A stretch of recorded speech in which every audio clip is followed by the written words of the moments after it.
자, 먼저 첫 번째 수능 한국사입니다. 자, 이 수능 한국사 굉장히 관심들이 많으실 거예요. 왜? 수능 한국사는 필수이기 때문입니다. 문과건, 이과건, 예체능이건 뭐 물론 지금은 문이과 구분이 없겠지만 모든 학생들이 이 한국사는 반드시 시험을 봐야 합니다. 한국사 시험을 응시 안 하면 대학을 갈 수가 없습니다. 그래서 무조건 봐야 되는 그런 시험이기 때문에 관심이 높으시죠. 결론부터 말씀드리겠습니다. 수능 한국사의 난이도 너무 쉽다. 쉽다. 요거 일단 기억해 두시고요. 두 번째 특징은요. 절대 평가다라는 겁니다. 쉽고 절대 평가다. 일단 기본적으로 수능 한국사를 모든 학생들이 보도록 만든 취지가 있습니다. 그 취지는 뭐냐면 한국인이라면 기본적으로 알아야 될 소양, 역사 지식을 묻겠다. 이게 목표예요. 그러니까 이걸 놓치시면 안 됩니다. 가끔 제가 수능을 보고 한국사를 보고 그 다음날 그 신문 기사를 보면 언론에서 야, 수능 한국사 이래도 되나?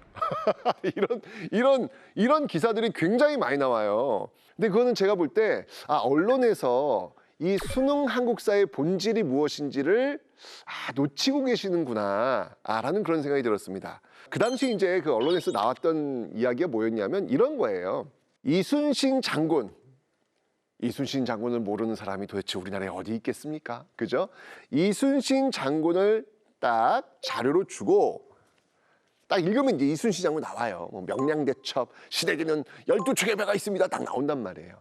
나온 다음에 자료에서 이야기하고 있는 시대적 배경은 무엇인가? 이렇게 묻는단 말이죠. 보기가 나갑니다. 1번 임진왜란, 2번 병자호란, 뭐 3번 청일전쟁, 4번 러일전쟁, 뚱분분 이렇게 나간단 말이에요. 답은 몇 번이겠습니까? 그렇죠. 이순신 장군과 임진왜란을 모르는 사람이 도대체 누가 있겠습니까? 심지어 또 이런 질문도 나갑니다. 세종대왕 자료를 줍니다. 세종대왕 또 모르는 사람 없지 않습니까? 이 왕과 관련된 행적으로 옳은 것을 고르는 그런 선지가 나가면 답이 뭐냐면 훈민정음을 창제하였다. 이게 답이에요.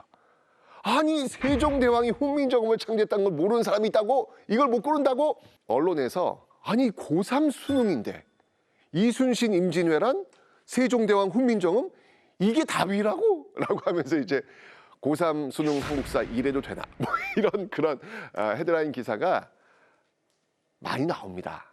그런데 제가 아까 말씀드렸잖아요. 수능 한국사를 이렇게 필수로 만들고 모든 학생들이 시험을 보게 했던 그 목적은 뭐냐면 한국인이라면 알아야 될 기본적 소양을 묻겠다. 이게 목표예요. 그렇기 때문에 수능 한국사에서 난이도를 찾는다? 이건 의미가 없다는 이야기예요. 왜냐하면 1번부터 20번까지 모두 쉽기 때문입니다. 제가 지금 이 말씀을 드리는 순간, 이야기를 하는 순간 아마 이 부모님들은 아실 거예요. 진짜? 저렇게 문제가 나간다면 초등학교 때부터 그냥 역사를 즐기면 재미있게 느끼고 그냥 신나게 즐기면 그럼 수능 한국사 해결이 되는 건가요? 아마 이렇게 지금 생각을 하실 거예요. 됩니다. 충분히 됩니다. 그냥 즐기는 것 그 자체로 수능 한국사 1등급 맞으실 수 있습니다. 너무 좋지 않나요? 그죠? 이게 사실 목적이에요. 이렇게 지금 쉽게 내는 이유는 뭐냐면 학교 교육, 역사 교육의 정상화와도 연결되어 있는 거예요. 그냥 막 뭐 너무 어려우니까 막 외우고 막 그냥 동그라미 치고 부모님들 기억나시죠? 옛날 한국사 공부할 때 기억나시죠? 한국사 그 시간만 되면 너무 머리가 아파요. 이런 생각들 아마 떠올리실 텐데 그런 거 하지 말자는 거예요. 솔직히 말씀드리면 저는 늘 수능 한국사였으면 좋겠어요. 제가 역사를 가르치는 입장에서 너무 좋아요. 왜냐면 수능 한국사처럼 이제 문제가 나올 테니까 가르치면서 그냥 재밌는 이야기 또 야사도 할 수 있고 너무 좋아요. 그런데 여기서 모순이 하나 발생합니다. 최종적으로 만나는 그 시험, 수능 한국사는 절대평가이고 쉬워요. 그런데 내신 한국사가 있잖아요. 중학교, 고등학교, 특히 이제 고등학교 내신 한국사가 있지 않습니까? 자, 이 내신 한국사는요, 아쉽게도 절대평가가 아니라 상대평가입니다. 그러니까 이게 줄을 세워야 되는 거예요, 줄을. 1등부터 끝등까지 다 나와야 되는 거예요. 나와야 되니까 어떻게 할까요? 변별을 해야 되기 때문에 문제를 어렵게 낼 수밖에 없겠죠. 제가 내신 한국사 문제를 봤거든요. 대박! 야, 이걸 어떻게 풀어? 와, 변별을 하기 위해서 아예 그냥 문제 틀 자체도 바꿔요. 예를 들면 뭐 자료를 주고 다음 중 옳은 것을 모두 골라라. 뭐 이런 식으로.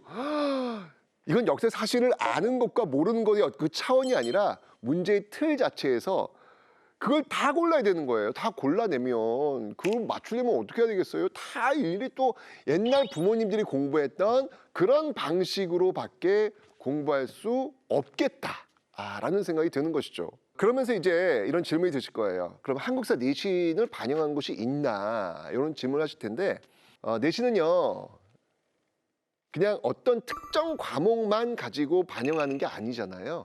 일반적으로 뭐 수시라든지 또는 뭐 학종에서 이제 또 이렇게 내신만 또 가는 그런 케이스가 있는데, 이게 전체 과목을 토탈로 해가지고 몇 점 몇 이상은 어느 대학 뭐 이런 게 나온단 말이죠. 그렇기 때문에 당연히 한국사 내신도 대학에 가는데 무조건 반영이 될 수밖에 없습니다. 예, 그래서 대학을 준비하는 학생들한테는 어쩔 수 없이 지금 현재 체제 속에서는 한국사를 그렇게밖에 공부할 수 없겠다라는 어떤 그런 아쉬움이 분명히 있어요. 뭐 방법이 없습니다. 이건 뭐 외우지 않고서는 도저히 시험을 볼 수 있는 방법이 없어요. 자, 그런데 학생들이 지금 굉장히 고민하는 게 뭐냐면 시험 범위가 너무 많아요. 제가 이번에 그 중간고사, 기말고사 그 시험 범위를 봤는데 와, 그냥 통째로 그냥 전근대가 그냥 시험 범위야. 통째로 근현대가 시험 범위야. 막 범위가 엄청나게 많은 거예요. 범위는 많죠. 문제는 어렵죠. 학생들은 정말 머리를 정말 이 머리에서 열이 날 정도입니다. 자, 그럼 이제 이걸 어떻게 공부해야 될까? 해야 될 거 아니에요. 어쨌건 이건 좀 상대평가고 줄을 서야 되니까. 그래서 일단은 교과서를 읽어봐라라는 이야기는 제가 안 드리겠습니다. 왜냐면 어려워요. 교과서를 읽다 보면 바로 주무실 겁니다. 왜냐면 이게 너무 어려운 용어들이 많고 또 이게 문해력 자체가 요즘 또 학생들은 좀 다르잖아요. 어려워요. 그래서 이 내신을 준비할 때는 좀 효율적으로 공부하는 방법은 기본적으로 일단 제일 중요한 게 학교 수업 잘 들어야 되겠죠. 내신 문제 누가 냅니까? 나 진짜 오해를 굉장히 많이 하시는데 내신 문제 누가 냅니까? 학교 선생님이 내십니다. 그럼 학교 선생님의 성향, 학교 선생님의 문제 스타일, 그리고 학교 선생님이 수업 시간에 가르쳐주는 내용, 이걸 잘 들으셔야죠. 요즘 너무 황당한 게 뭐냐면 학교 수업 시간엔 자. 그리고 끝나고 나서 학원 가. 학원 가면 학원에서 해당 학교의 역사 선생님의 성향과 문제 스타일을 분석을 해준 수업을 듣고 있어. 뭐 이런 황당한 경우가 다 있습니까? 아니, 선생님을 보면서 분석을 해야지 왜 그 시간엔 자고 밖에 나와가지고 학원 가가지고 그거를 분석하는 걸 듣고 있죠?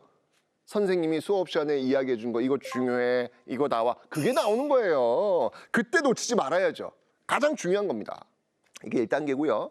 두 번째 단계는요, 그렇게 학교 수업 시간에 들은 다음에 이걸 좀 정리할 필요가 있어요. 그 정리 방법, 좀 효율적으로 정리할 수 있는 방법은 뭐가 있냐면, 네, 인터넷 강의를 이용하는 게 굉장히 효율적이에요. 시간을 굉장히 줄여줍니다. 그런 인터넷 강의를 들으시면서 효율적으로 일단 쭉 흐름을 아는 것 굉장히 중요해요. 그 많은 범위가 어떤 맥락을 타고 가는지 아는 것, 이게 중요해요. 그리고 나서 거기에 세부적인 사를 내신 문제집 있잖아요. 내신 문제집 풀면서 문제 적응력도 올리고 살을 붙이는 방식, 이런 방식으로 내신을 준비하는 것이 가장 효율적으로 시간을 좀 절약하면서 접근할 수 있는 방법이다라는 말씀을 드립니다. 다시 한번 정리해 드리겠습니다. 수능 한국사는 그냥 즐기면서 그냥 그 자체로 그냥 가셔도 1등급 받는다. 내신 한국사는 그게 불가능하다. 그럼 어떻게? 일단 제발 학교 수업 시간에 선생님이 이거 문제 나온다라고 하는 것을 놓치지 마라. 제발 그 시간에 자지 마라. 1단계, 2단계. 그 시험 범위에 있는 내용들을 인터넷 강의로 한번 쭉 들으면서 흐름을 잡아라. 3단계, 문제집을 풀면서 거기에 살을 붙이면서 문제 적응력을 높여라. 이런 방식으로 하신다면 조금은 고통스럽겠지만 내신 한국사도 준비할 수 있겠다라는 말씀을 드리겠습니다. 자, 이제 해결되셨죠? 수능 한국사, 내신 한국사.